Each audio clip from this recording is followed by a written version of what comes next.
The laws of Moses, Deuteronomy 2, remembering Israel's wanderings, and victory over Sihon of Heshbon.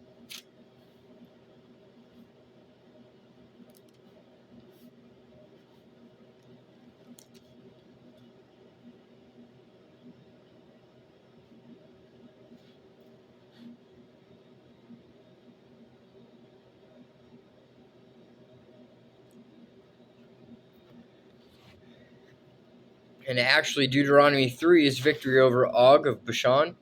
And you'll notice that I just read Psalms 135 and 136, and I opened up to this. Next,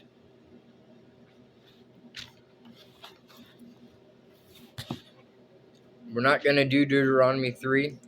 No, yeah, we will, since it goes with the two that I just read from Psalms. But first, Deuteronomy 2, remembering Israel's wanderings. Then we turned around and headed back across the wilderness toward the Red Sea, just as the Lord had instructed me, and we wandered around in the region of Mount Seir for a long time. Then at last the Lord said to me, "You have been wandering around in this hill country long enough. Turn to the north. Give these orders to the people. You will pass through the country belonging to your relatives and the Edomites, the descendants of Esau, who live in Seir. The Edomites will feel threatened, so be careful. Do not bother them, for I have given them all the hill country around Mount Seir as their property, and I will not give you even 1 square foot of their land.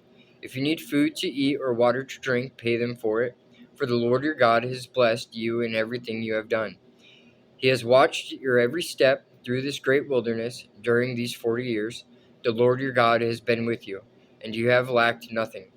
So we bypassed the territory of our relatives, the descendants of Esau, who live in Seir.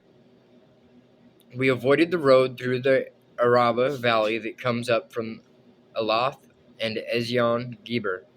Then as we turned north along the desert route through Moab, the Lord warned us, "Do not bother the Moabites, the descendants of Lot, or start a war with them. I have given them Ar as their property, and I will not give you any of their land." A race of giants called the Emites had once lived in the area of Ar. They are as strong and numerous and tall as the Anakites, another race of giants. Both the Emites and the Anakites are also known as the Rephaites, though the Moabites call them Emites. In earlier times, the Horites had lived in Seir, but they were driven out and displaced by the descendants of Esau, just as Israel drove out the people of Canaan when the Lord gave Israel their land. Moses continued, Then the Lord said to us, "Get moving, cross the Zered brook." So we crossed the brook. 38 years passed from the time we first left Kadesh Barnea until we finally crossed the Zered brook. By then all the men old enough to fight in battle had died in the wilderness, as the Lord had vowed would happen. The Lord struck them down until they had all been eliminated from the community. When all the men of fighting age had died, the Lord said to me, "Today you will cross the border of Moab at Ar, and enter the land of the Ammonites, the descendants of Lot. But do not bother them or start a war with them. I have given the land of Ammon to them as their property, and I will not give you any of their land." That area was once considered the land of the Rephaites, who had lived there, though the Ammonites call them Zamzumites. They were also as strong as and numerous and tall as the Anakites, but the Lord destroyed them so the Ammonites could occupy their land. He had done the same for the descendants of Esau, who lived in Seir, for he destroyed the Horites so they could settle there in their place. The descendants of Esau live there to this day. A similar thing happened when the Caphtorites from Crete invaded and destroyed the Avites, who had lived in villages in the area of Gaza. Moses continued, Then the Lord said, "Now get moving, cross the Arnon Gorge." Look, I will hand over to you Sihon, the Amorite king of Heshbon, and I will give you his land. Attack him and begin to occupy the land. Beginning today, I will make people throughout the earth terrified because of you. When they hear reports about you, they will tremble with dread and fear. Victory over Sihon of Heshbon. Moses continued from the wilderness of Kiddemoth.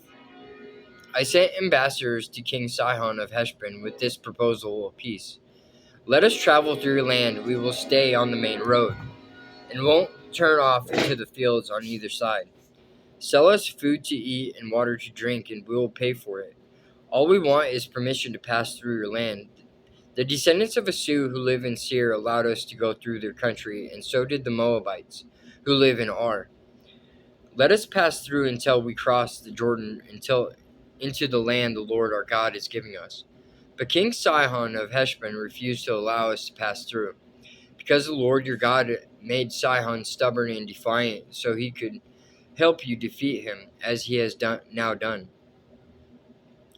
Then the Lord said to me, Look, I have begun to hand King Sihon and his land over to you. Begin now to conquer and occupy his land.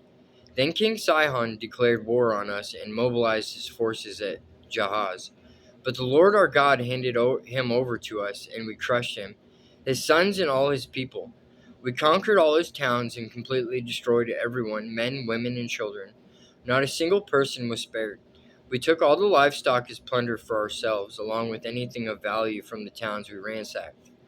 The Lord our God also helped us conquer Aroer on the edge of the Arnon Gorge, and the town in the gorge, and the whole area as far as Gilead.